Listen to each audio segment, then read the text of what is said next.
강의 155번째 시간입니다.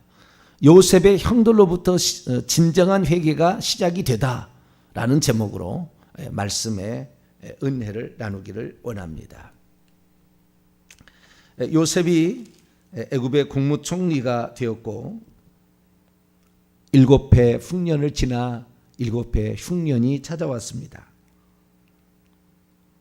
흉년이 들자 가나안도 흉년이 들게 되고, 가나안 땅에 살고 있었던 야곱은 자기 아들들을 불러다 놓고 애굽에는 곡식이 있다 하는데 곡식을 좀 사와야 되지 않겠니? 우리가 대식구인데 어떻게 살 수가 있어? 근데 참 신비한 것은, 하나님의 섭리는 신비한 것은 야곱이 종들이 많잖아요. 종들이. 그럼 종들을 시킬 수도 있잖아요. 위험한 일일 수 있으니까. 그런데 꼭 아들을 시킵니다. 세겜성에 10명의 아들들이 양떼를 칠 때 요셉을 불러가 네가 갔다 오라. 그때도 꼭 요셉을 보내잖아요. 그런데 참 신비한 것은 그렇게 함으로써 결국에 이기는 자가 되기 위한 그 하나님의 뜻이 이루어지게 됩니다. 그래서 오늘은 누구나 이기는 자가 되기 위해서는 어떻게 해야 되는가 라는 그 사실을 살펴보려고 합니다. 참 저는 요셉을 바라볼 때 요셉은 인내력도 대단하다 그런 생각을 좀 합니다. 왜 그러냐면 요셉이 애굽의 국무총리가 되었으면 이제는 그 애굽의 국무총리로서 얼마든지 형들을 어떻게 사람을 보내가지고 불러다가 형들이 팔아버린 내가 이 국무총리가 되었으니 형들도 고생을 좀 해보시오. 안 갚음할 수가 있잖아요. 안 갚음할 수가 있잖아요. 그런데 참 그 요셉이라는 사람 보면은 안 갚음도 하지 아니하고, 그러니까 요셉은 죄를 짓지 아니한 거예요. 이미 저주는 해결되었고 하나님의 비전은 있었고 순전함과 순결함과 그 다음에 충성됨이 있었잖아요. 그렇기 때문에 이 사람은 죄 없이 이기는 자 중에 이기는 자를 대표하는 것이고, 12아들의 지금 11명의 아들들도 결국에 이기는 자가 돼야 되는 거예요. 교회니까 이기는 자가 돼야 되는 거잖아요. 이기는 자의 이기는 자는 보좌에 앉을 수가 있겠지만 좌우지간 이기는 자가 돼야 천국에 들어가게 되니까. 그래서 이 12아들들 가운데 11아들도 이기는 자가 되어야 되잖아요. 그런데 죄를 가지고 천국에는 들어갈 수 없잖아요. 결국에 천국에 들어가야 되는데 죄는 가지고 들어갈 수 없잖아요. 그래서 이후에 지금 42장부터 이후에 50장까지의 과정은 뭘 말하고 있냐면 요셉만 이기는 자가 아니라 이 12아들들도 다 같이 이기는 자가 돼야 되니까, 그 중에 이기는 자 중에 이기는 자가 요셉이니까 그 이기는 자가 되게 하기 위해서는 그들도 자신의 잘못을 회개를 해야 된다 그 말이에요.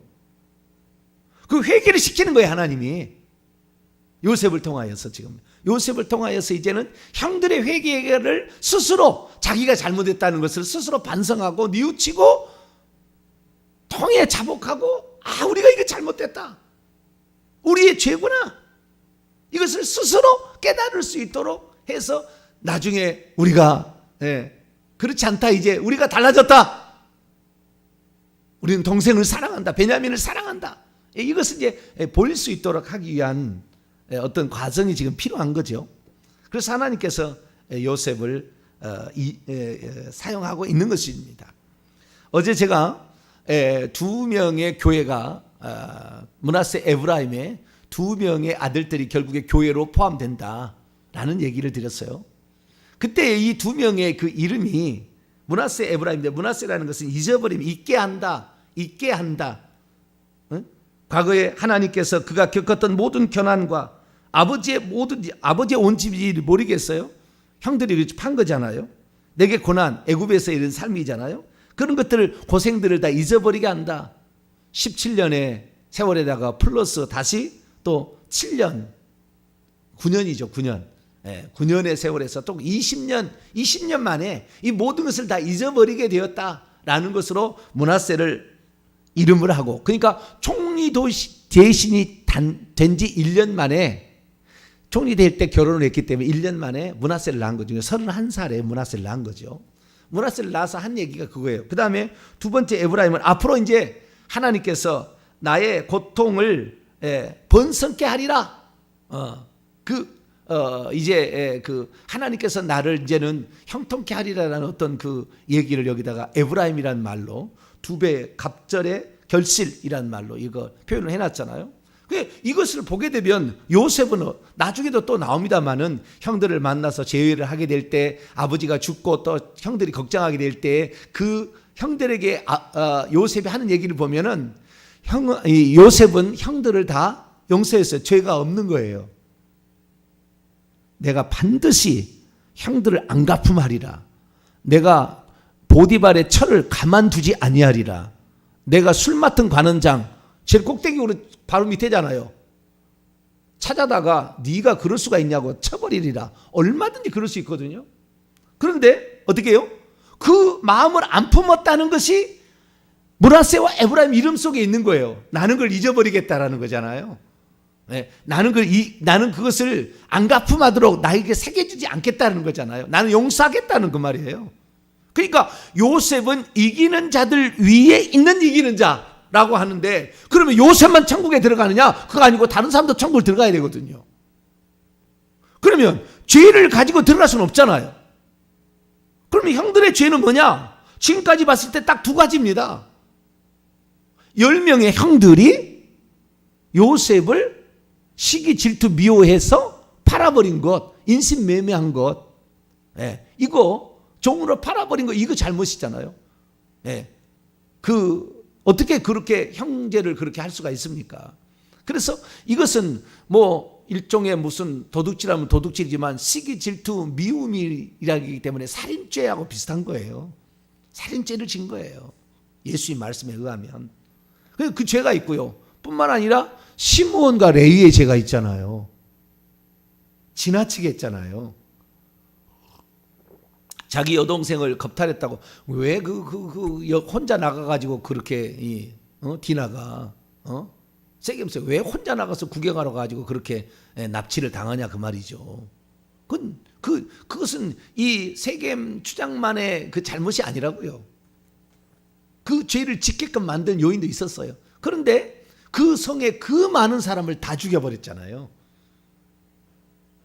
소의 발목에 힘줄까지 다 2명이 가서 다 죽였잖아요. 그러니까 시므온과 레위의 죄가 남아있는 거예요. 그것도 일종의 살인죄잖아요. 약탈죄고 도둑질죄고. 그래서 지금 그 죄들을 하나님께서 회개하도록 해서 그들도 천국 이기는 자로서 천국에 들어가게 하려면 그들의 죄들도 회개해야 되는 거예요. 그런데 요셉이 그 일을 해주고 있는 거예요, 지금.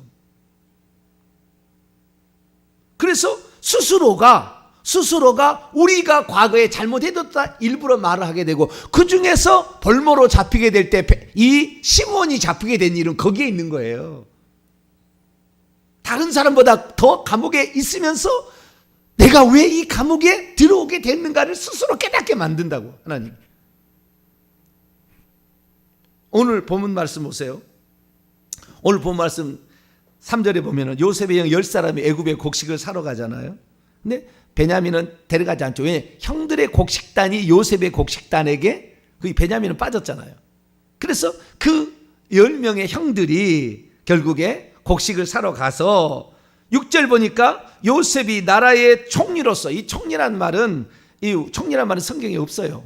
어디나 보도록 없고, 여기에서는 다스리는 자, 샬리트 이렇게 되어 있는데요. 샬리트란 말은 주권자, 주인, 다스리는 자 이렇게 되어 있어요. 너희가 우리를 다스리겠느냐? 이렇게 똑같은 그대로 되는 거예요. 다스리는 자라는 뜻이에요. 왕이 되겠느냐? 그런데 보세요. 30절. 오늘 안 읽었습니다만 30절 보세요. 그 땅의 주인인 그 사람이, 애굽 땅의 주인을 누구라고 표현하고 있어요?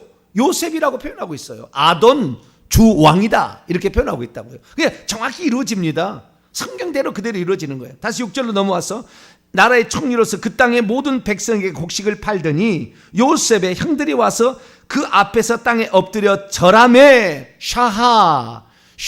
샤하라는 단어인데요, 절하더이다.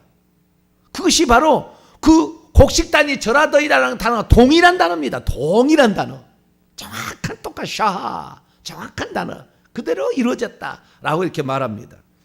그래서 이 9절에 요셉이 그들에 대하여 꾼 꿈을 생각했다. 아, 절하더이다라는 말이 이루어지는구나, 정확히 이루어지는구나, 그 꿈이 이루어지는구나 라는 사실을 깨닫게 되죠. 그런데 이제부터 시작이 되는 거예요. 이제는 요셉은 문제가 없어요. 네, 요셉은 문제가 없어요. 요셉은 30세에 국무총리가 되어가지고 그가 110세에 사망할 때까지 80년 동안 국무총리 역할, 다스리는 자 역할을 잘 감당했습니다.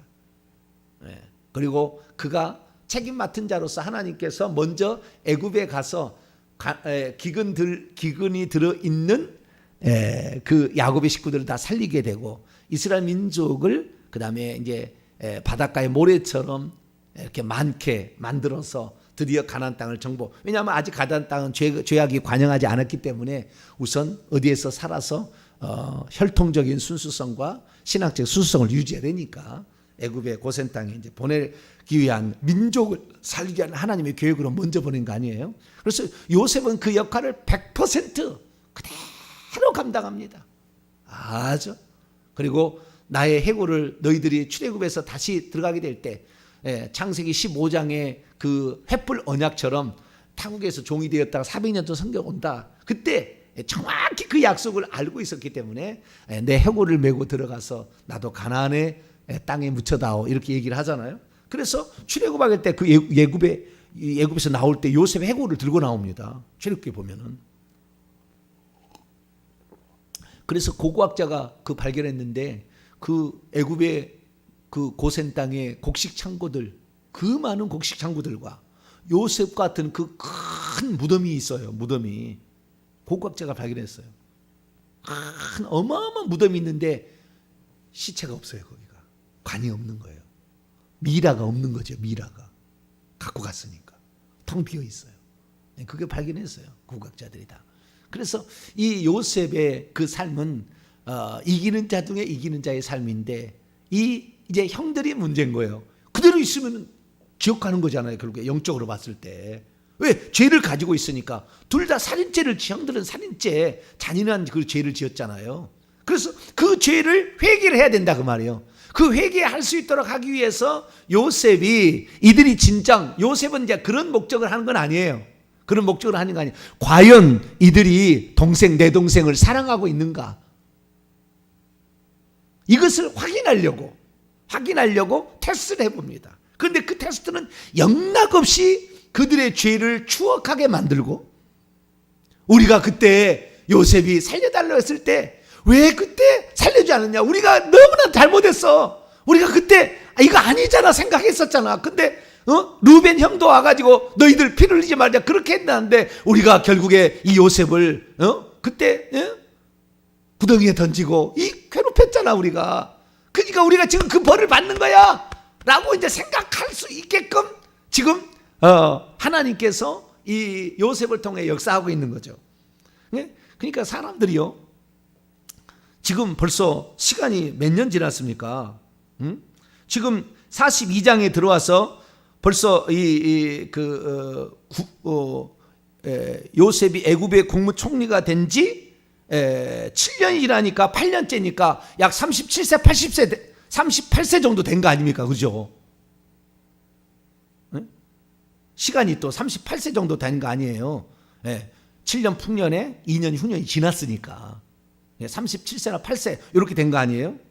그런데 37세, 8세 이렇게 되었을 때에 이때에 그 요셉이 그 전에도 만약에 안 갚음하거나 그랬다고 한다면 군대를 보내서 그 가나안에 있는 그 족속 그냥 싹 죽여버렸을 거예요. 최강의 군대를 가지고 있으니까. 근데 그러지 않고 다 있다가 결국에 형들이 오기를 기다려요. 사람을 안 보내고. 참 인내가 대단합니다. 형들이 오기를 기다려. 형들이 와요, 진짜로 이제. 근데 그 형들한테 이렇게 동생을 사랑한지 확인하려고 하기 위해서 어떻게 하냐면요, 자기가 이 과정을 보게 되면 영락없이 자기가 겪었던 것이 그대로 펼쳐집니다. 첫째는요, 그들이 모함을 당하는 거예요. 시험을 하는 거지만 거꾸로 보면 모함을 당하는 거잖아요. 시험하는 것인데 너희들은 정탐꾼들이다 이렇게 한 거예요, 요셉이. 지금 너희들이 말이야 이 정탐하러 왔어, 이 나라를. 그러면서 정탐꾼이라고 가두는 거예요.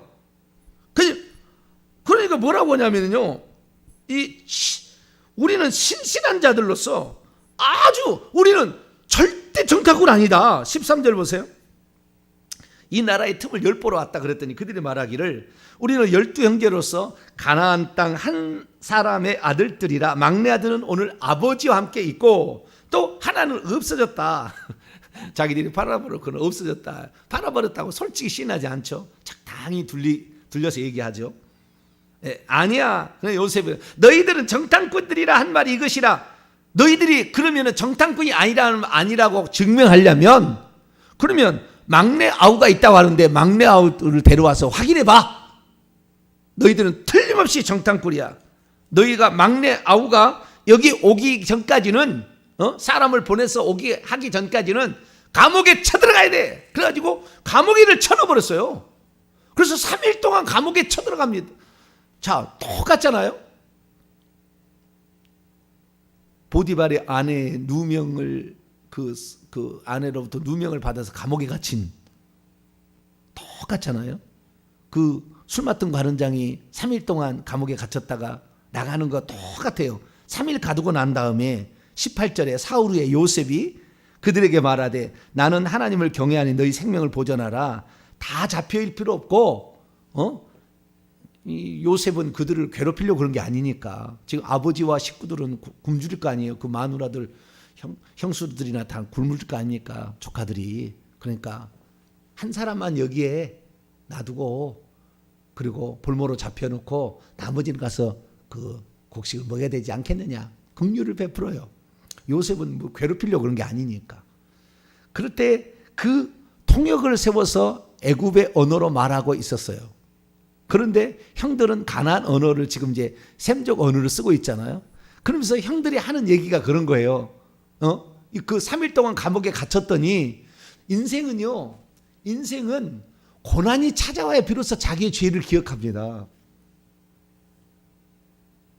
어려움이 찾아와야 자기의 죄를 고백한다고요. 절대 죄 고백하지 않아요. 20년을 묻혀둡니다. 없는 것처럼, 죄 안 진 것처럼. 시므온과 레이는 더 오래됐겠죠. 그걸 덮어둔다고요. 수십 년, 30년, 40년을 덮어둔다고요. 그 죄를. 그런데 여러분, 천국에 들어가려면 죄를 덮어둬서는 야곱의 아들로 태어났다 해서 들어간 것이 아니라고. 회개를 해서 죄를 없애야 들어가는 거지. 덮어둬서 될 일이 아니라고요. 그런데 이들은 덮어두고 있어요. 근데 하나님께서 어떻게 해요? 지금 10명의 형들의 입장에서 보겠습니다. 고난을 당하게 되고 어려움을 당하게 되고 억울한 누명을 쓰게 되고 이렇게 되자, 아니 우리는 그러지 않아요 막 호소하면서 그때 깨닫게 된 것이 뭐냐, 21절 22절이에요 21절 22절 그들이 서로 말하되 우리가 아우의 일로 말미암아 범죄하였도다. 자기들이 죄를 뉘우치는 거예요. 그가 우리에게 애걸할 때에, 애원할 때에 그의 마음의 괴로움을 보고도 듣지 아니하였으므로 이 괴로움이 우리에게 임하였도다. 끌려가면서, 이 종으로 끌려가면서 그랬을 거 아니에요. 형 왜 그래 그러면서 그 끌려가면서 말이죠. 막 뒤를 돌아보고 막 그랬을 거 아니에요, 요셉이. 그런데도 그 형들을 향해서 그렇게 애원하는 모습을 뿌리치고 그 고통을 주었으니 우리도 이런 고통을 받는구나 이제 생각하는 거예요. 사람은 고통이 찾아올 때 빨리 회개해야 돼요. 하나님의 그 사람을 사랑해서 배려한 거라고. 고통이 찾아올 때 회개를 해야지. 회개 안 한다 그 말이에요. 잘 먹고 잘 살면 회개 안 한다 그 말이에요. 이게 가장 교만한 사람이 회개 안 하는 사람입니다. 그 고통을 겪으면서도 절대 회개 안 해. 가장 완악한 사람이고, 그렇게 그런 사람은 지옥 가는 거예요. 회개 안 하면. 고난을 하나님이 우리에게, 인생의 고난을, 형들의 입장입니다. 우리에게 고난을 하나님이 허락하시고, 어려움을 허락하시고, 억울한 일을 막 당하게 하시고, 이렇게 하는 것은 다 뭐예요? 자신의 죄를 추억하게, 기억하게 만드는 거예요, 하나님이. 근데 우리는 그동안에 배울 때 어떻게 배웠어요? 저도 1년 전에만 해도 이렇게 했어요. 고난은 우리를 그냥 연단시키는 것이다. 그렇게만 생각했어요. 네 죄를 회개해야 된다라는 그것으로 가르침을 받아본 적이 없거든. 왜? 예수님이 너의 죄를 이미 다 용서해 줬는데 뭔 죄를 다시 또 회개하냐. 회개를 한다면 넌 믿음이 없다. 예수 믿다 믿음이 없다. 이런 식으로 가르쳤거든. 그러니까 우리가 과거에 지은 죄에 대해서 내가 어머니와 함께 무당에게 찾아가가지고 점을 치고 그 점의 점괘를 따라서 제가 물이 보이는, 물의 운세가 사납다니까 물이 보이는 강물 앞에서 있는 그 무덤에 올라가서 고무실을 거꾸로 놓고 3번 제주를 넘었다니까. 왜냐하면 올해 운세가 이렇게 하니까 그게 다 떠올라 이렇게 기도를 하다 보니까. 예전에는 그냥 예수 믿으니까 다 용서됐다고 생각해서 나는 아무 문제 없다고 생각했거든요. 그런데 회개 기도문을 가지고 막 기도를 하니까 내가 과거에 4살 때 이전부터 지었던 모든 죄들이 다 기억이 나요. 다 기억이 나.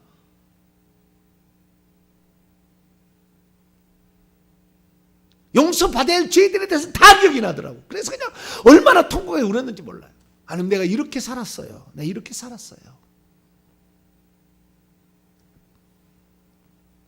우리가 천국 백성이 되어서 천국에 들어갈 사람이 되려면은 그런 고난과 환난이 찾아왔을 때 우리가 과거에 죄를 지어서 죄값을 받는 거야 라는 생각을 우선 할 수 있어야 되는 거예요. 그리고는 그 죄에 대해서 우리가 이 죄값을 치른다면서 가슴을 치며 아파해야 되는 거예요. 그 회개를 해야 되는 거죠. 뿐만 아니라 이 뒤에 하반절로 가게 되면은 그 이제 42장 하반절과 43장에 가게 되면은 그 책임을 감당하기 위해서 두 사람이 튀어나와요. 한 사람은 루벤이 튀어나오고 한 사람은 유다가 튀어나옵니다. 내일은 이제 유다에 관한 얘기를 하겠는데요. 루벤이 튀어나와서 얘기합니다. 어떻게 되냐면은 그렇게 돼 시므온을 결박하잖아요. 그래서 시므온은 다시 감옥에 또 갇힙니다. 그러면서 생각할 거 아니에요. 내가 너무 잔인했어. 왜 내 많은 형들 가운데 내가 이게 갇히게 됐을까? 내 형제들 가운데 나는 여기에 갇히게 됐을까? 동생들이 또는 형이 루벤 형이 안 오면 나는 이제 여기서 감옥에서 영영 죄인으로 죽을 것 같아.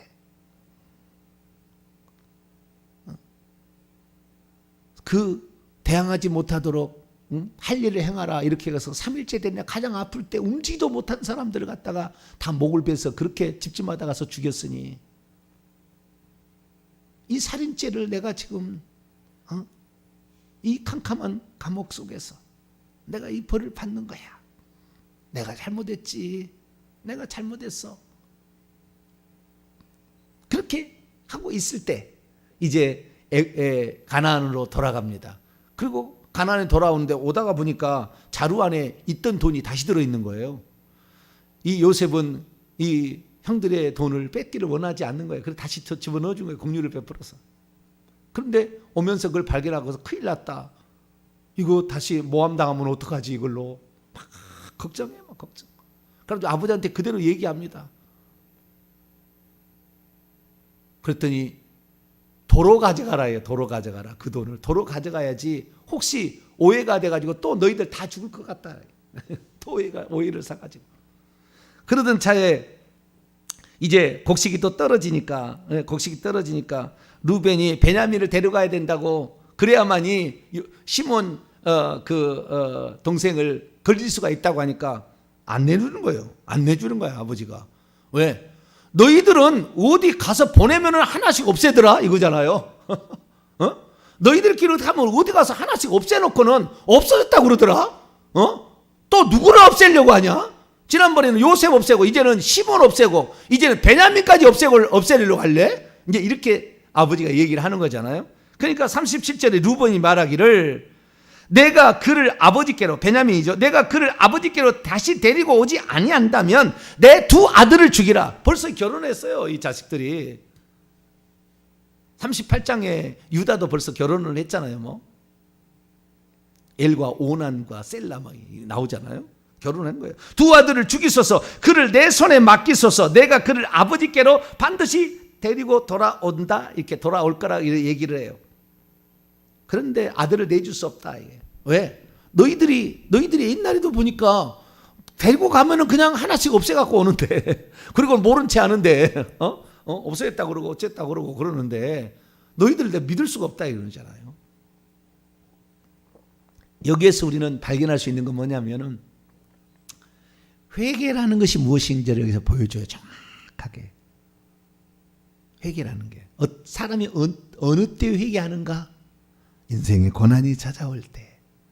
여러분, 고난이 찾아오지 않아도 회개하는 사람은 더 복된 자예요. 더 복된 자라.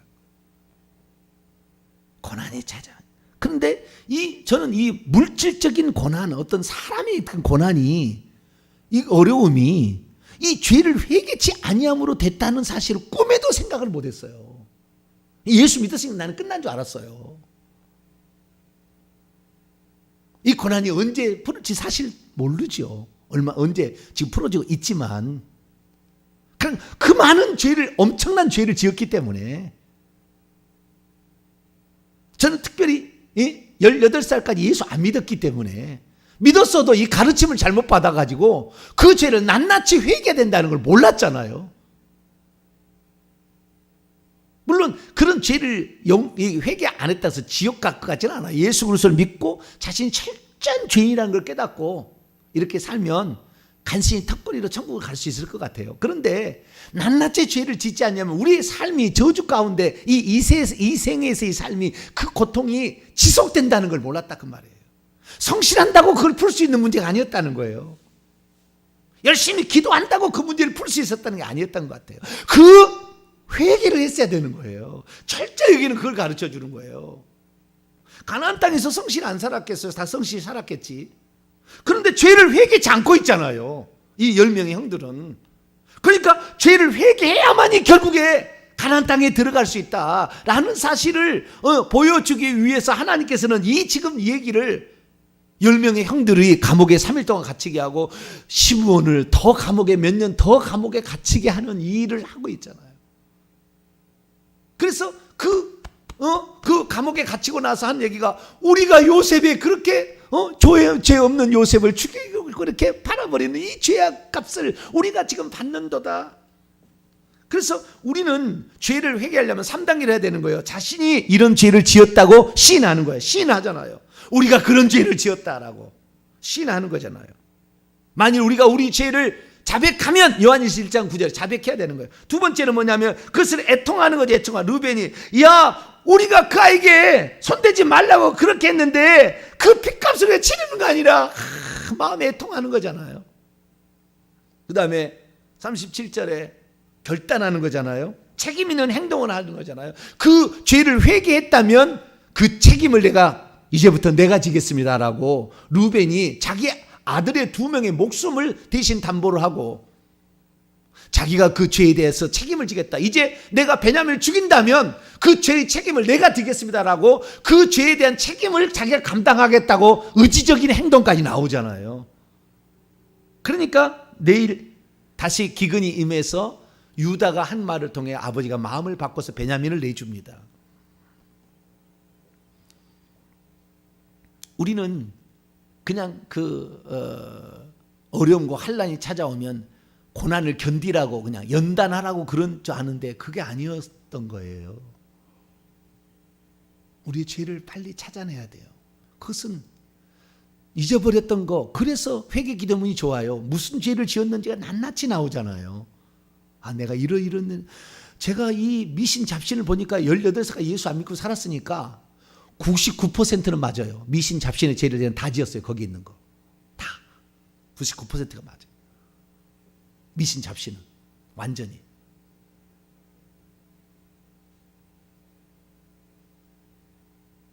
그 보거나 경험을 했어요. 낱낱이 깊은 생활 회개 기도문 들어가면 그 뒤에 나오면 더 수많은 종류의 더 미신 잡신 섬기는 죄가 나오는데 넘어가지 말라고 하잖아요. 애들 넘어가지 말라고. 그런 것까지 다 미신 잡신에 속하는 거거든요. 근데 그 모든 것까지 저는 다 해봤거든요. 그래서 이런 그 고난이 찾아오게 될 때 하나님 뭐요? 우리의 죄를, 낱낱의 죄를 회개하라고 인식하고, 먼저 인식, 그 다음에 애통해하고, 그 다음에 그 죄에 대한 책임적인 결단을 할 수 있도록 하는 거예요. 그 일을 하게 되니까 하나님께서 기근의 고난에서 그들을 건져주십니다. 기근의 고난에서 그들을 건져주십니다. 그래서 우리가 누가복음 15장에 보면은 둘째 아들의 회개를 보면은 내가 하늘과 아버지께 죄를 지었사오니, 죄를 인식한, 이제는 아버지 아들아 일컬음을 감당할 수 없다. 일컬음을 감당할 수 없다. 그 애통하는 거잖아요. 그 세리가 누가복음 18장에 가슴을 치면서 감히 하늘을 우러러 쳐다보지도 못하고 하나님이여 나를 불쌍히 여기달라, 그 애통하는 것 똑같은 거잖아요. 그 다음에 나를 품꾼의 나로 보소서, 나는 자격이 없어요. 나는. 그러면서 철저히 회개하는 의지적인 결단, 그리고 아버지께로 돌아가는 그 의지적인 결단이 결국에 죄의 회개의 모습이었다는 걸 우리에게 가르쳐 주니까, 우리도 고난의 현장에 닥칠 때에 연단이라고 그냥 참고 인내만 하는 것이 아니라 빨리 죄를 깨달으시고, 죄가 없으면 죄를 깨닫게 달라고 기도하시고, 그렇게 해서 이런 모든 고난을 벗어나서, 고난이 중요한 게 아니고 죄를 회개해서 천국에 턱걸이라도 들어가야 되니까 꼭 그런 자가 될 수 있기를 간절히 바랍니다. 거룩하신 하나님 감사합니다. 오늘날에 수많은 사람들이 예수 그리스도를 믿지만 고난의 현장에 속해 있을 때도 회개치 않고 있는 모습이 얼마나 많겠는지요.